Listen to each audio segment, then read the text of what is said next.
নমস্কাৰ, মোৰ নাম ৰিংকু তালুকদাৰ। মই আজি ক'বলৈ ওলাইছোঁ এগৰাকী মহিলাৰ বিষয়ে। তেওঁৰ নাম হ'ল ৰুণজুণ বাৰা। এই মহিলাগৰাকীয়ে ইউটিউবত ভিডিঅ' বনায়। মই ভিডিঅ' চাওঁ, মই কেইবাগৰাকীও মহিলাৰ ভিডিঅ' চাওঁ। তাৰে ভিতৰত এজনীৰ নাম হ'ল ৰুণজুণ বৰা আৰু তেওঁ ইউটিউবত লাইভ আহে। তো মই তেওঁৰ লাইভো চাওঁ। তো তেওঁৰ লাইভত কিছুমান মানুহে তেওঁক গালি পাৰি আছিলে, কিবা কিবি গালি পাৰি আছিলে। তো মই বাইদেউগৰাকীক সুধিলোঁ যে বাইদেউ আপোনাক গালি কিয় পাৰি আছে? তেতিয়া তেওঁ ক'লে যে এইবোৰ মানে যিবোৰে গালি পাৰি আছে সেইবোৰে মোৰ পৰা কাপোৰ নি পিন্ধে, মোৰ পৰা চাউল দালি নিয়ে, মোৰ পৰা টকা পইচা নিয়ে আৰু নি কিনে তেওঁলোকে চলি থাকে। কিন্তু এতিয়া মানে তেওঁলোকক মই দিয়া নাই, দিয়াটো বন্ধ কৰি দিলোঁ। মানে যেতিয়ালৈকে এইবিলাকে চেলেকিবলৈ পাই থাকে তেতিয়ালৈকে ৰুণজুণ ভাল, আৰু যেতিয়া চেলেকিবলৈ নাপায় তেতিয়াহ'লে ৰুণজুণ বেয়া।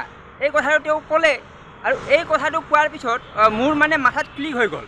কাৰণ মইতো ইতিহাসৰ ভিডিঅ' বনাই আছিলোঁ। মই আপোনাৰ দাদা ভাই Naoroji, Syed sir Ahmed Khan, captain Thomas Wells, captain Francis Jenkin এইবিলাকৰ ভিডিঅ' বনাই আছিলোঁ। তো মই আজি ৰুণজুণৰ ভিডিঅ' বনাব লগা কিয় হ'ল এইটো আপুনি বুজি পাব। তাৰমানে কি হ'ল, এই যিটো কথা ক'লে তেওঁ মানে চেলেকিবলৈ পালে ৰুণজুণ ভাল আৰু চেলেকিবলৈ নাপালে ৰুণজুণ বেয়া। এই কথাটো এটা মানে বহুত ডাঙৰ পলিটিকেল থিয়ৰী হয়। এইটো মই বুজি পালোঁ, কাৰণ মই ইতিহাসৰ ওপৰত মই মানে ভিডিঅ'বোৰ চাই আছোঁ, ইতিহাসৰ কথাবিলাক মই জানি আছোঁ। জানি দেখা পালোঁ এই যিগৰাকী ৰুণজুণ বৰা নামৰ মহিলাই কথাটো ক'লে সেই কথাটো মানে ইতিহাসতো মিলি আছে। মই কৈ আছোঁ কেনেকৈ মিলি আছে। তাৰমানে চাওক, যেতিয়া বদন বৰফুকনে পূৰ্ণানন্দ বুঢ়াগোহাঁইৰ লগত কাজিয়া কৰি কলকাতা গুচি গ'ল। কলকাতাত গৈ এজন বাৰ্মিজ মানুহ লগ পালে। বাৰ্মিজ মানুহ লগ পাই ম্যানমাৰত গ'ল। ম্যানমাৰৰ পৰা সৈন্য সামন্ত আনি পূৰ্ণানন্দ বুঢ়াগোহাঁইক আক্ৰমণ কৰি দিলে। এতিয়া চাওক, পূৰ্ণানন্দ বুঢ়াগোহাঁই আৰু বদন বৰফুকন সম্পৰ্কটো হ'ল বদন বৰফুকনৰ জীয়েকক পূৰ্ণানন্দ বুঢ়াগোহাঁইৰ পুতেকে বিয়া পাতিছে। ইমান বঢ়িয়া সম্পৰ্ক, তাগৰা সম্পৰ্ক। তো তেনেহ'লে ইমান বঢ়িয়া সম্পৰ্কৰ পিছতো তেওঁ পূৰ্ণানন্দ বুঢ়াগোহাঁইৰ বিৰুদ্ধে বিদ্ৰোহ কিয় কৰিছিলে? তাৰ মানে মই বুজি পালোঁ, তাৰমানে বদন বৰফুকনে চেলেকিবলৈ পোৱা নাছিলে। চেলেকিবলৈ নাপায় কাৰণে পূৰ্ণানন্দ বুঢ়াগোহাঁই বেয়া হৈ গ'ল কাৰণে তেওঁৰ বিৰুদ্ধে মানে বিদ্ৰোহ আৰম্ভ কৰি দিলে। আৰু সেই বিদ্ৰোহ ফলতে অসমটো আপোনাৰ পৰাধীন হৈ গ'ল, ব্ৰিটিছৰ হাতত গ'ল, কিবা কিবি হ'ল, ঢেৰ কিবা কিবি। তাৰপিছত এতিয়া মই বৰ্তমানৰ কাহিনী এটা কৈ আছোঁ, কাৰণ ইতিহাসৰটো বুজি নাপালে আপুনি বৰ্তমানটো বুজি পাব। বৰ্তমান হ'ল কি, চাওক, অসমৰ মুখ্যমন্ত্ৰী তেওঁৰ নাম হ'ল ডক্টৰ হিমন্ত বিশ্ব শৰ্মা। এই মানুহজন কংগ্ৰেছত আছিলে 1991 পৰা কংগ্ৰেছত আছিলে। মানে তেওঁ মোটামুটি 25 বছৰ সময় তেওঁ কংগ্ৰেছত কটাইছে।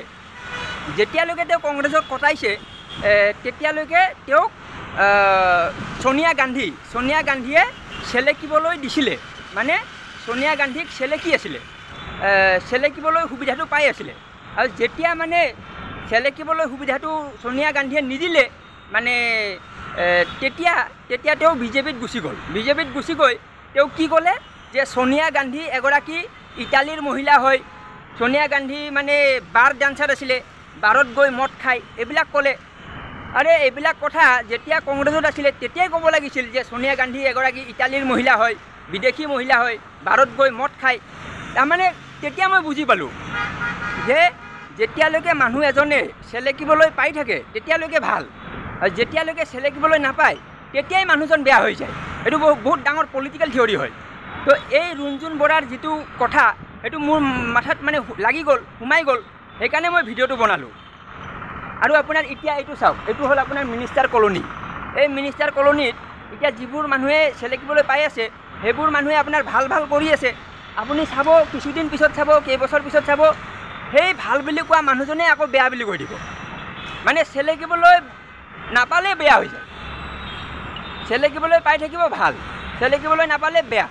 তো এইটো মানে কথাটো বৰ্তমানৰ লগত ইতিহাসৰ লগত কেনেকৈ তালমিল হৈ আছে, সেইকাৰণে মই ৰুণজুণ বৰাৰ নামটো ক'ব লগা হ'ল। তেওঁ মানে ইউটিউবত ভিডিঅ' বনাই থাকে, মই চাই থাকোঁ। তো এই বিষয়টো আপোনাৰ আৰু আপুনি বেলেগ যদি ষ্টেটত চাই, বেংগলৰ যিবিলাক চুলতানৰ মই কাহিনীবোৰ চালোঁ। তাতো মানে একে কাহিনী যেতিয়ালৈকে চুলতানে মানে চেলেকিবলৈ সুবিধা দিয়ে তেতিয়ালৈকে ভাল যেতিয়াই চেলেকিবলৈ সুবিধাটো নাপায় তেতিয়াই মানে সেইজন চুলতানৰ বিৰুদ্ধে লাগি যায় মানে একদম শাসনে বগৰাই দিয়ে মানে শাসনটো ভাঙি যায় মানে সেই একেখিনিয়ে মানুহ তো ৰুণজুণ বৰাৰ এলবিত যিবোৰ মানুহে আহি কমেণ্ট কৰে মানে বেয়া বেয়া গালি দিয়ে সেইবোৰ মানে এসময়ত তেওঁক ভাল পাইছিলে আৰু এতিয়া মানে তেওঁ টকা পইচা দিয়া বন্ধ কৰিলে সুবিধা দিয়া বন্ধ কৰিলে এতিয়া লগালগ বেয়া হৈ গ'ল তো এইটো আমাৰ মানুহৰ মানে এটা চৰিত্ৰ হয় মানুহৰ এটা কেৰেক্টাৰ হয় তো এইকাৰণে এই কেৰেক্টাৰটো এটা ছ'চিয়েল মেছেজ হিচাপে মই ভিডিঅ'টো বনাব লগা হ'ল ঠিক আছে ধন্যবাদ